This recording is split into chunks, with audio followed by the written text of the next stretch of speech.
Hoy estamos en este evento especial con la Universidad ICESI, que es miembro de la RUPIP, y nuestro invitado José Andrés Moncada. José Andrés nos va a hablar en el día de hoy sobre la agilidad como modo de pensamiento para el diseño centrado en el valor.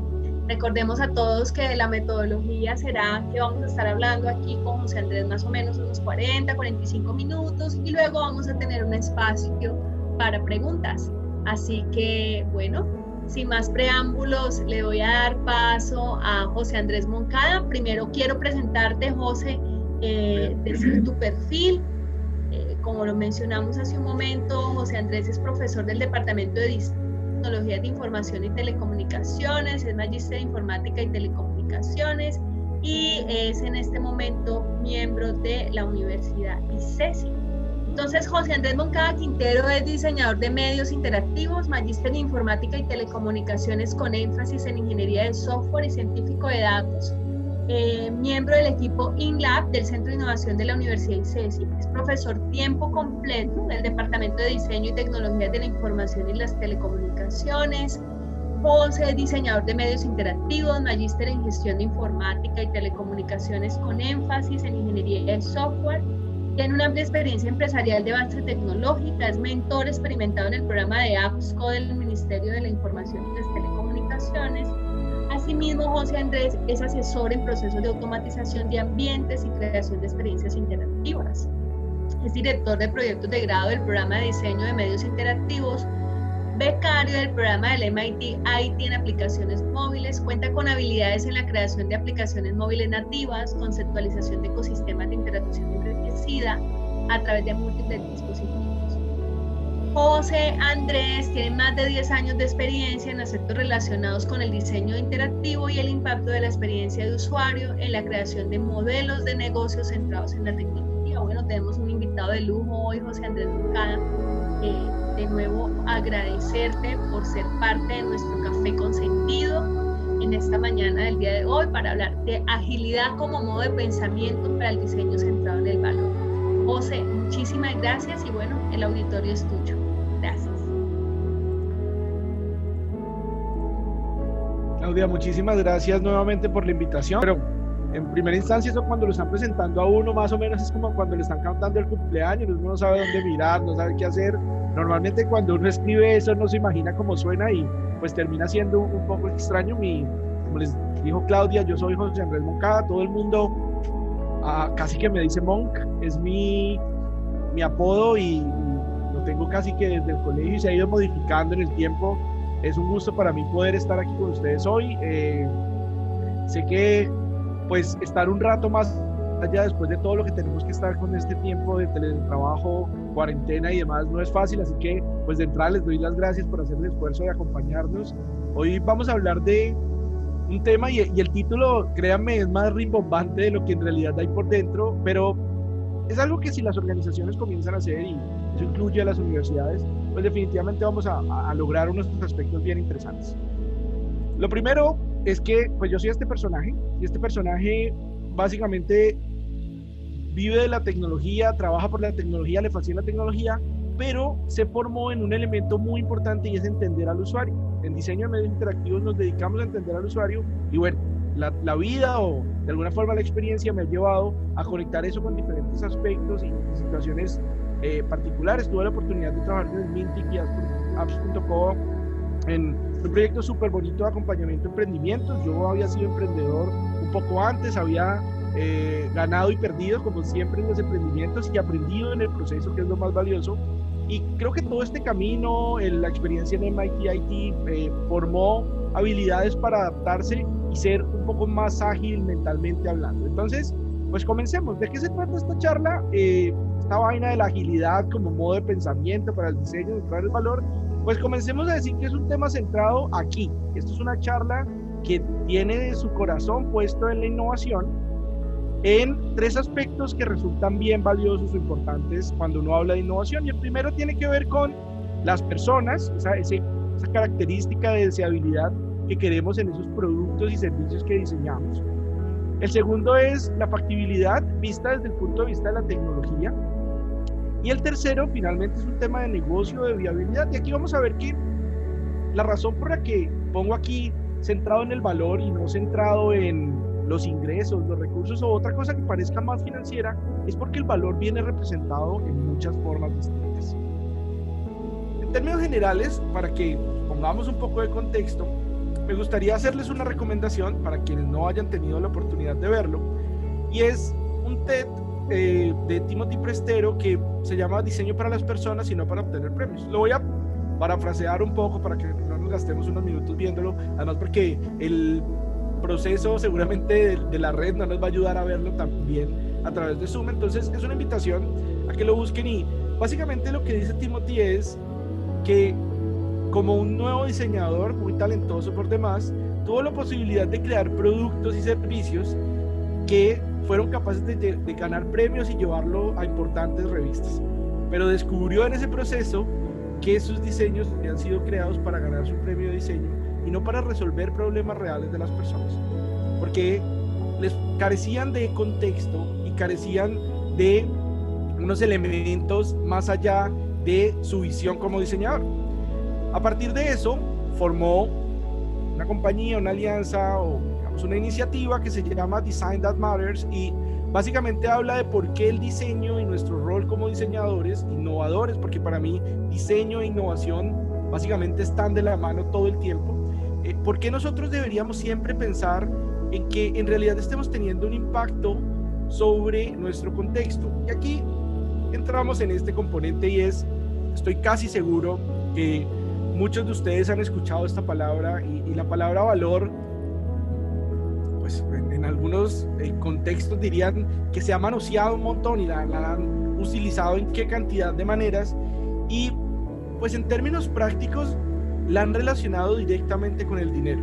Es decir, han pensado entonces que la única forma de agregar valor es generar dinero, y puede que sí, el dinero definitivamente es importante, las organizaciones viven del dinero, nuestros hogares dependen del dinero, vamos a mercar, vamos a hacer cosas, pero el valor en el contexto de la innovación resulta ser un poco más amplio y es altamente relevante. Vamos a ver un poco de por qué decimos esto. Bueno, lo primero es que vamos a hablar de valor y vamos a entender ese valor específicamente en el contexto en el que estemos trabajando.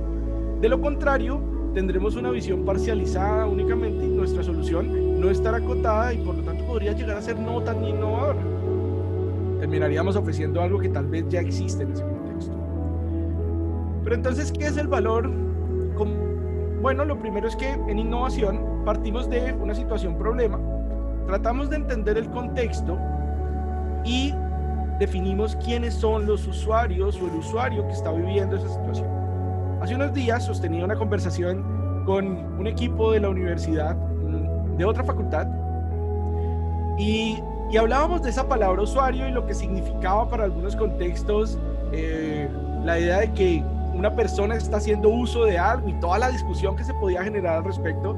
Sin embargo, yo aquí quiero hacer una claridad. Usuarios son todas esas personas que viven en su contexto, pero que están siendo afectados por el problema.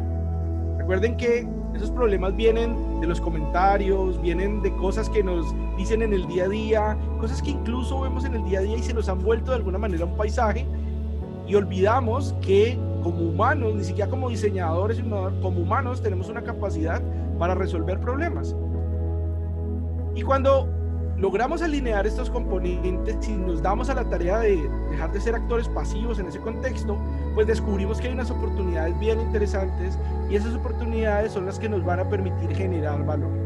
Y generar valor, ¿por qué? Bueno, más que porque es quién vamos a generar ese valor, y finalmente esto es un ciclo en el que una vez hemos identificado el problema, seguimos un proceso que nos permite llegar a las oportunidades y generamos valor para devolverlo a ese contexto.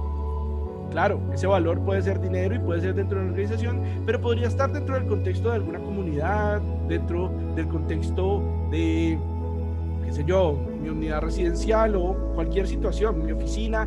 Dependiendo de dónde estemos trabajando, pues tendremos valores distintos. Seamos más específicos entonces para definir ese valor. Cuando hablamos de valor, hablamos de beneficio. Beneficio no siempre es dinero. Las personas en el contexto nos van a ayudar a determinar qué es lo valioso y por lo tanto cuál es el beneficio que ellos pueden recibir. Y el proceso de diseño e innovación es un ciclo de generación de valor que es continuo, que debe estar sistematizado y que tiene que ser repetible. De lo contrario, si vamos a depender de esa musa de la inspiración en cada nueva ocasión, pues estaremos en riesgo de agotar nuestra posibilidad de entregar valor en determinado momento. Las ideas se nos podrían llegar a acabar. Pensemos ahora en cómo es que generamos ese valor. Bueno, como les contó Claudia hace un rato, una de mis roles en este momento es participar como miembro activo del Centro de Innovación de la Universidad ICESI, el INLAB, junto con un equipo fabuloso de personas de las cuales he aprendido un montón. Ese equipo se encarga básicamente de acompañar empresas de la región en la generación de valor. ¿Y cómo lo hacemos? Bueno, a nosotros nos gusta este modelo, que es el modelo del doble diamante, es un modelo del Design Council. El Design Council lo propuso hace algún tiempo, ahora tiene unas modificaciones, se ve como un proceso muy lineal, pero en realidad es un proceso más cíclico. Está compuesto por también se conoce como 4D por sus iniciales, las iniciales de cada una de las etapas en inglés. Y tenemos una primera etapa que es una etapa de investigación en donde una vez que hemos identificado el problema en el contexto, entonces procedemos a tratar de entender la mayor cantidad de información al respecto y le llamamos a esa etapa el descubrimiento. Aprendemos un montón y traemos mucha información. Miren que el doble diamante en ese punto está creciendo y eso quiere decir que es una etapa divergente, y como etapa divergente nos permite o nos entrega una cantidad importante de información. Tenemos también la etapa en donde nos encargamos todos esos datos que hemos recolectado, ejecutar un análisis. Esa etapa se llama la etapa de definición o definir en relación a la acción, y esa etapa es la que nos va a llevar a tener un problema definido. El primer diamante se encarga de entender cuál es el problema correcto que estoy tratando de resolver. Muchas veces saltamos inmediatamente a tratar de generar ideas para resolver un problema, pero a veces no lo entendemos bien, y si queremos ser más ágiles, pues no podemos gastar tiempo en soluciones ni siquiera están basadas en una comprensión detallada del contexto y del usuario. La tercera etapa es una etapa de desarrollo, en donde definitivamente hacemos ideación, nos apoyamos en los prototipos, en esa idea de ir yendo en la medida en que vamos avanzando e ir validando para tener siempre un bajo índice de incertidumbre, tener riesgos más controlados, pero sobre todo para aprender.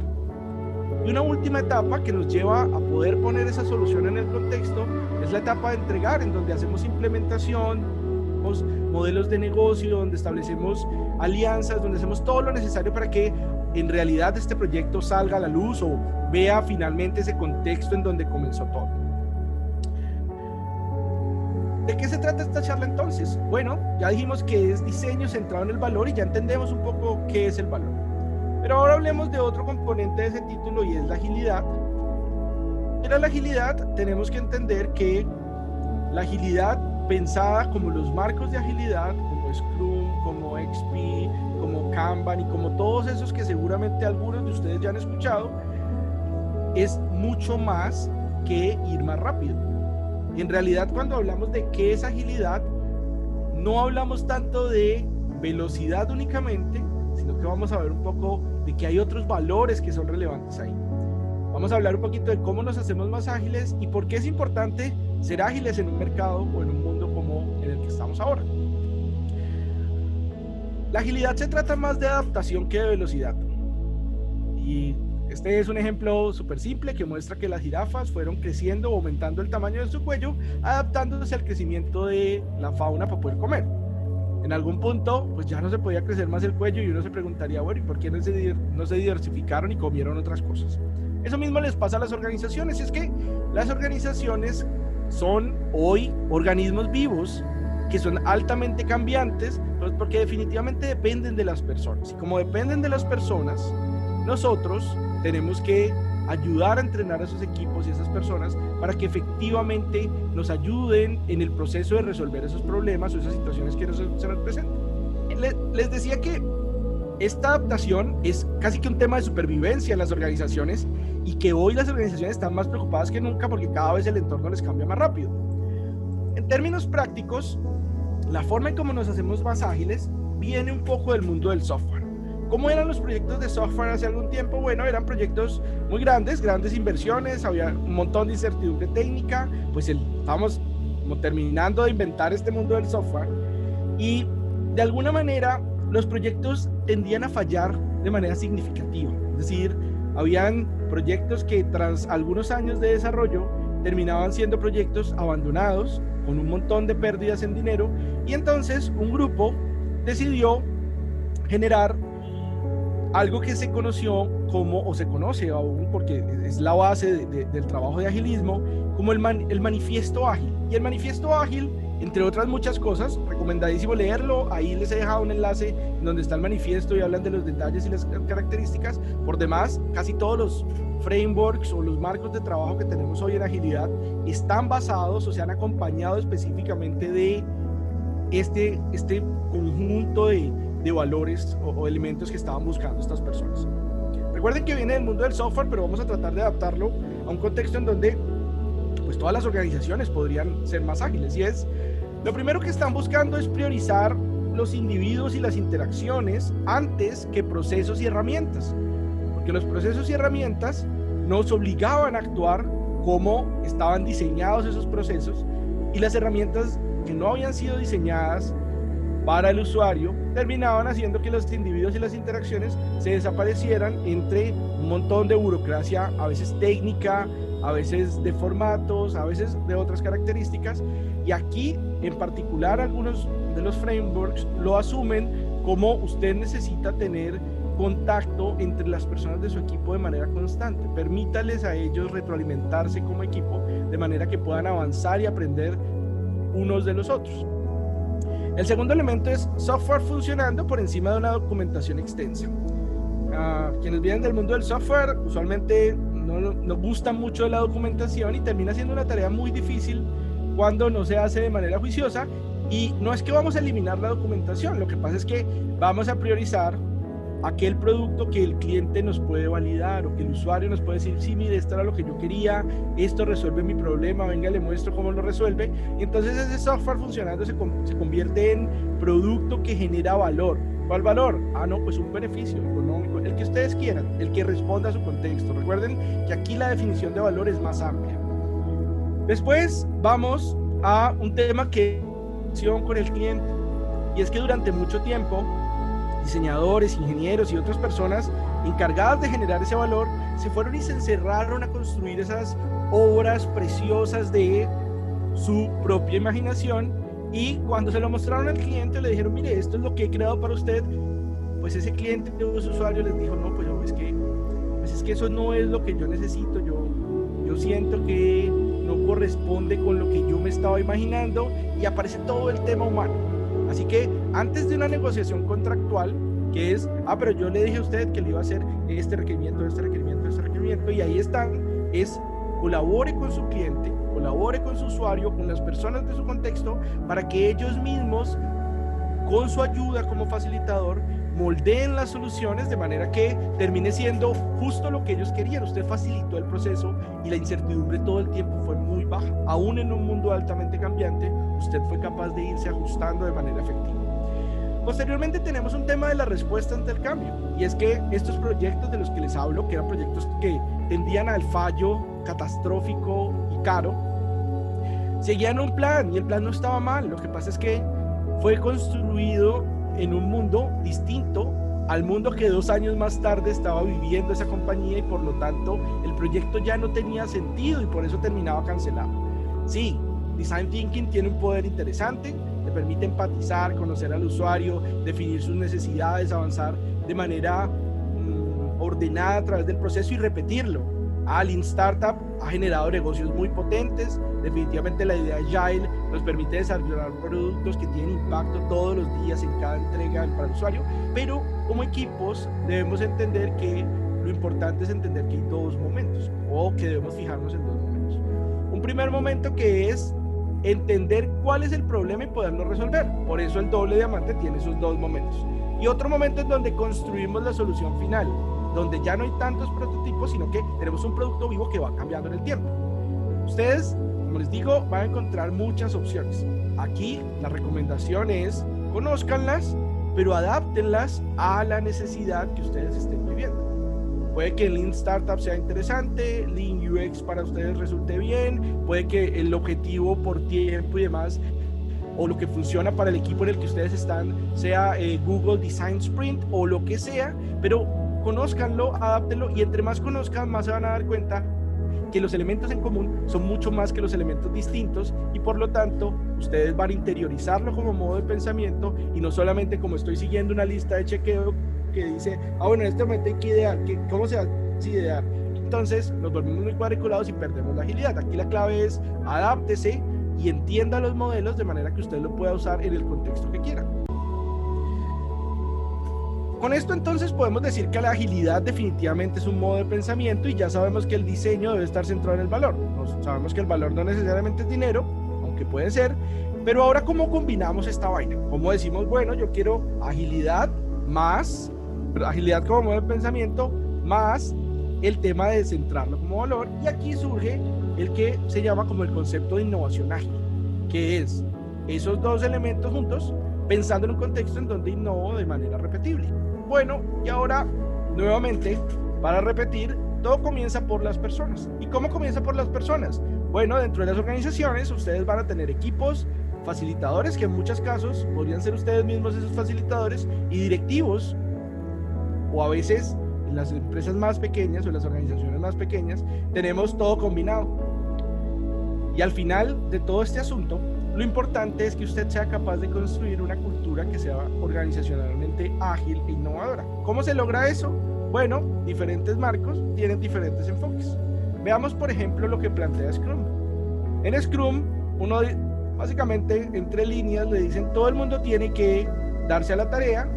Habrá momentos en donde nos vamos a ensuciar un poco, pero acompaño a mi equipo, aunque no estemos en un paso o en un momento que sea de mi experticia.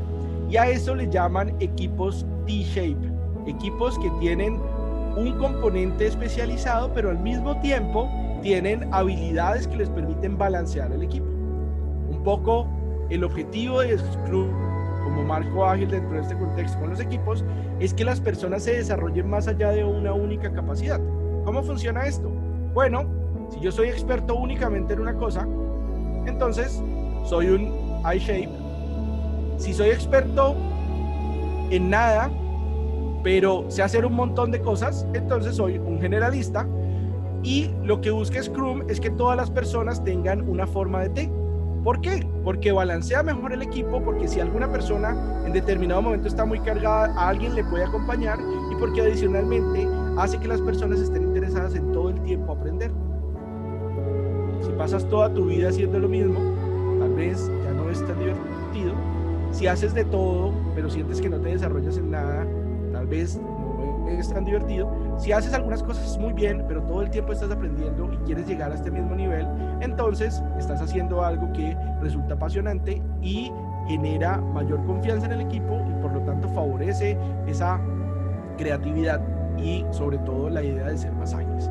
Y hablando precisamente de confianza, aparece este concepto que es la confianza creativa. Es un concepto que trae David Kelly, que más o menos ahorita les muestro un TED, creo que en 2012, tal vez por el estilo.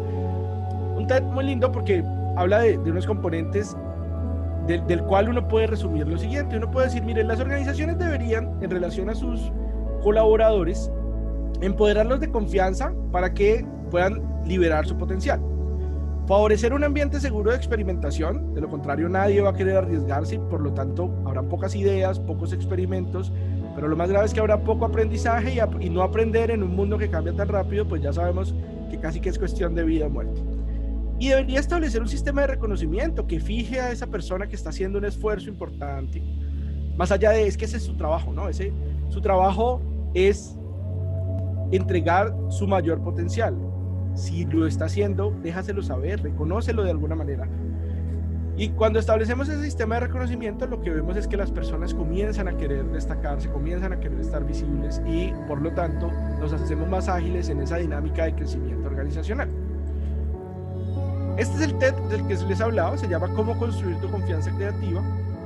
Y en el 2012 este señor cuenta que a lo largo de nuestra vida hemos tenido algunos eventos, algunas situaciones que destruyen esa confianza creativa y terminamos siendo tímidos o diciendo, no, es que yo no soy creativo.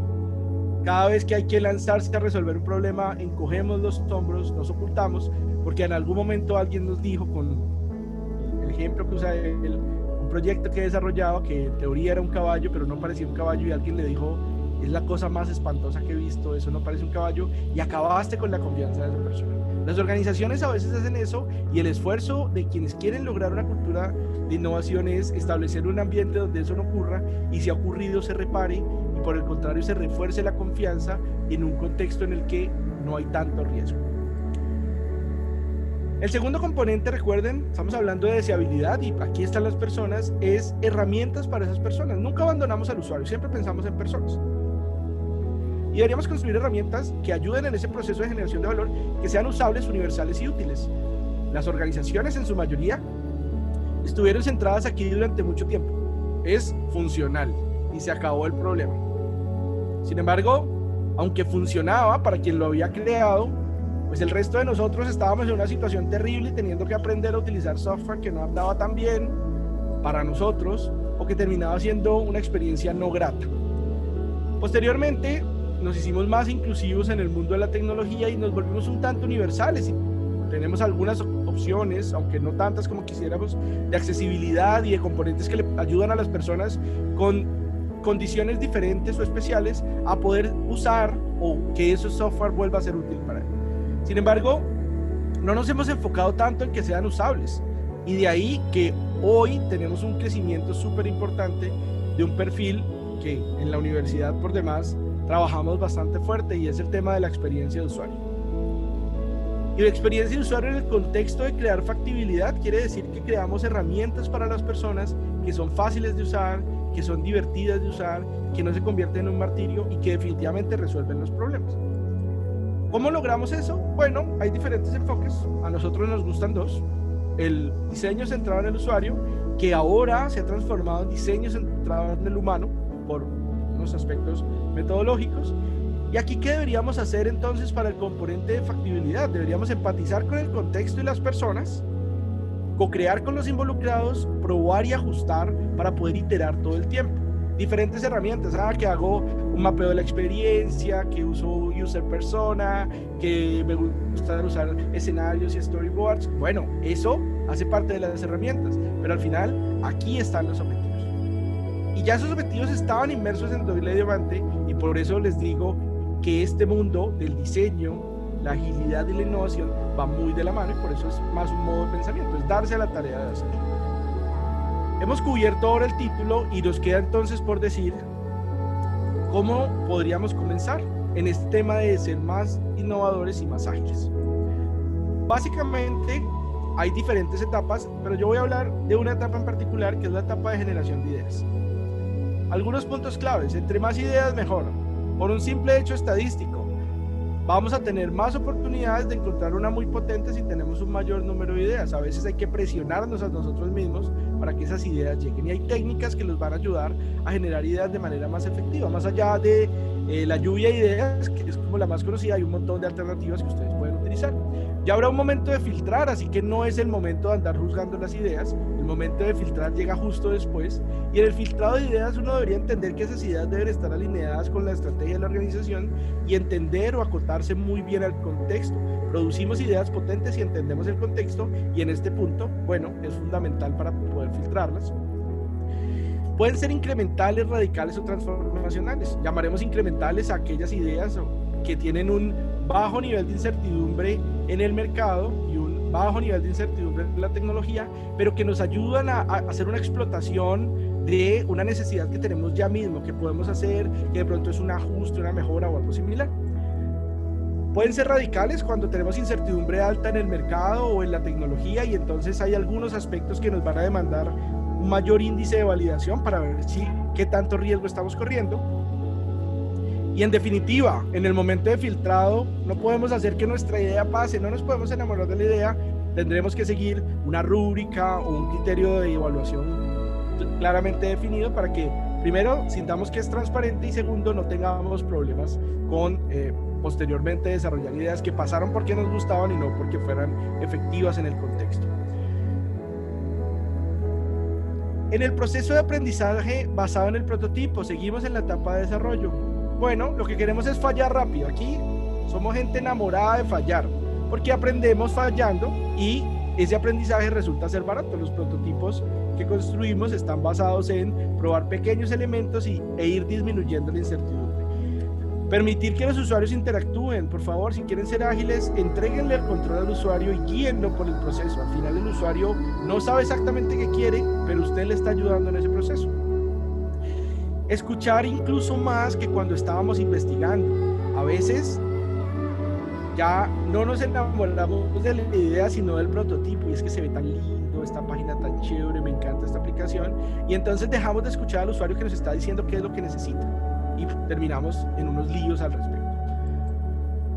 Finalmente, durante el proceso de la gestión del proyecto como tal, hacia el final, cuando usted ya descubrió cuál es el problema, tiene una solución que puede ser potente, unas métricas que resultan interesantes, hay que darse a la acción. No se quede con decir, ah, sí, eso podría haber resuelto el problema y yo lo probé. No, es quedarse a la acción y hay que tratar de escalar las soluciones para que el impacto o el valor que usted está generando sobre ese contexto sea cada vez mayor. Hay expertos en gestión de proyectos y metodologías para ello. Se pueden seguir perfectamente. Algunas más ágiles, otras más ordenadas y estructuradas, dependiendo del tipo de proyecto, igualmente valiosas, y habrá que determinar sobre cuál vamos a seguir el proceso. Sin embargo, la clave aquí es entender que los productos nunca se terminan, menos los digitales. Solo nacieron y están en crecimiento, están como un ser vivo ahí en ese proceso. ¿Alguna vez se van a terminar? Sí, pero lo más normal es que evolucionen o cambien en el tiempo. Bien, muchísimas gracias, y ahorita, pues nada, para que no sea el único que hable, voy a finalizar aquí y me voy a quedar con ustedes para que conversemos un poco al respecto. Bueno, muy bien, José Andrés, por tu presentación. Muchas gracias. Tenemos en este momento a 43 personas con nosotros que nos están acompañando. Entonces, en este momento abrimos el espacio para que por favor puedan hacer sus preguntas. Pueden levantar la mano para activarles el micrófono y que puedan interactuar directamente con nuestro invitado. José Andrés, muchísimas gracias, agradecemos y mandamos un saludo especial a la Universidad ICESI, quien apoya esta versión de Café con Sentido en el día de hoy. También un saludo especial a Luisa Prado, que es nuestra directora desde la Universidad ICESI y representante ante la RUPI por la Universidad ICESI. Gracias, Luisa, por tu apoyo en esta sesión del Café con Sentido. Bueno, primero sea un momento para felicitarlos. Realmente la RUPIP ha hecho un trabajo enorme, ha potenciado mucho nuestros conocimientos. Casi no participo mucho, pero hoy me animé al escuchar aquí al caballero José Andrés. Muchas gracias, John. Agradecerte mucho el ahondar, el profundizar en el tema del valor, ya que mucho no estimamos el valor como un propósito de iniciativa en avanzar, sino que está pues irrumpido o manejado pues con alta alcurnia para manipularnos. Sin embargo, dentro de todo este compendio tengo una gran duda, y es que yo represento a la Universidad del Pacífico. Ya Claudia lo conoce. Para nadie es un secreto que la Universidad del Pacífico fue la última universidad creada a nivel nacional, y tenemos enormes dificultades, entre ellas pues el tema de la comunicación, las TIC. Tenemos inclusive nuestra sede principal, que es Buenaventura, muchas dificultades para que nuestros compañeros puedan acceder a adquirir el conocimiento, y tenemos también la zona de Guapi, Tumaco, unas sedes que están totalmente en el abandono. Quisiera saber si de pronto hay posibilidad de que hagamos una fusión y poder ver de qué manera podemos llegar a esos espacios donde verdaderamente dignos el concepto y el conocimiento. Muy bien, John. Bueno, muchas gracias. Antes de darle paso a José para contestar tu pregunta, o bueno, el comentario que haces, quiero darte un saludo muy especial John Yantén es el líder estudiantil que representa a la Universidad del Pacífico dentro del Laboratorio de Innovación Social. Nosotros como RUPIP tenemos un laboratorio de innovación social que se llama LIS, y cada una de las universidades, son 13 instituciones que hacen parte de la RUPIP, tenemos un líder estudiantil. Esta es una iniciativa que creamos desde el año pasado para que, además de que los directores de investigación, vicerrectores de investigación, rectores, que son quienes están, digamos, conformando la RUPIP, pues que hubiese también una representación en un laboratorio de innovación social con nuestros jóvenes líderes en las universidades. Así que yo, muchas gracias por hacer parte del programa de Laboratorio LIS. Estamos nosotros muy contentos con todo el trabajo que ustedes vienen desarrollando, y bueno, después de esta salud especial, ahora sí le doy paso a José Andrés de la Universidad ICESI, que está en el día de hoy dándonos este café con sentido para responder la pregunta. José Andrés. Bueno, Joan, muchas gracias por nuevamente participar, que te has animado, me parece súper chévere. Definitivamente hay un reto, creo que no solamente en Buenaventura, Guapi, creo que hoy Colombia vive retos relacionados con la tecnología, la brecha y todo lo que está pasando, en donde uno quisiera que de verdad tuvieran más esfuerzos, pues incluso gubernamentales. Finalmente, llevar internet a las poblaciones casi que debería ser un derecho, y ahí estoy completamente convencido de eso. Si podemos actuar de manera conjunta, bueno, sí, normalmente desde el INLAB tenemos siempre abierta la puerta a participar en diferentes cosas, en diferentes eventos, iniciativas y demás. Cada contexto te plantea como innovador unos retos distintos, y parte de lo que nosotros hacemos como diseñadores es ajustarnos a ese contexto y entender que es cómo llegamos al objetivo. Si el objetivo es que la gente entienda innovación, bueno, pues lo haremos a través de otros mecanismos distintos. En la caracterización de las ideas, nosotros lo llamamos de alguna manera como grados de innovación. Hay un autor que es Mario Morales,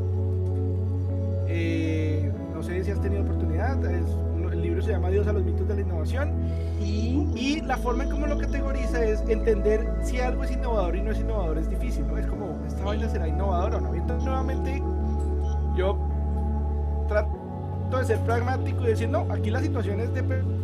Si usted está en un contexto donde no hay nada, cada cosa que usted proponga, efectivamente y no porque ya existe en otra parte, descartamos el elemento de innovación.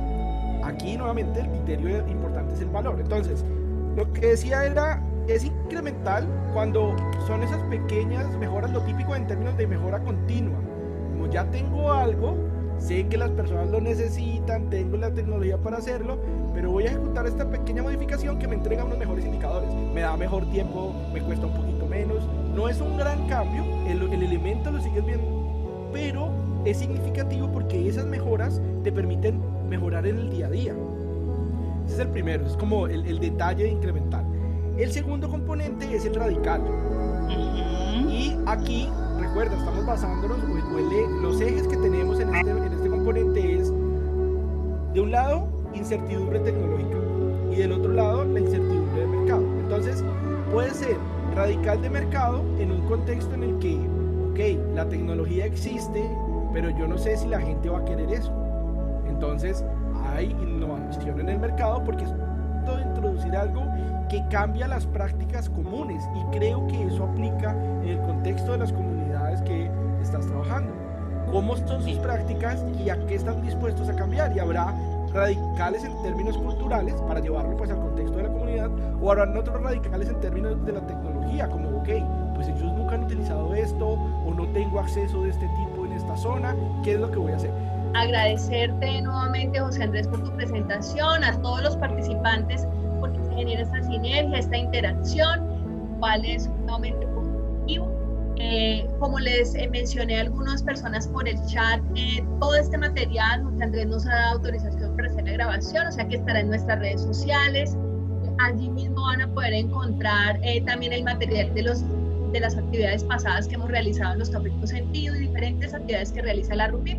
Los invitamos a seguirnos en nuestras redes sociales RUPIP Colombia, a unirse también a la página web y a todos los canales. Andrés, agradecerte mucho por tu participación, por esta conferencia. Luisa, muchas gracias a la Universidad ICESI por este tipo de aportes, y bueno, encantados y siempre un placer tenerlos por aquí.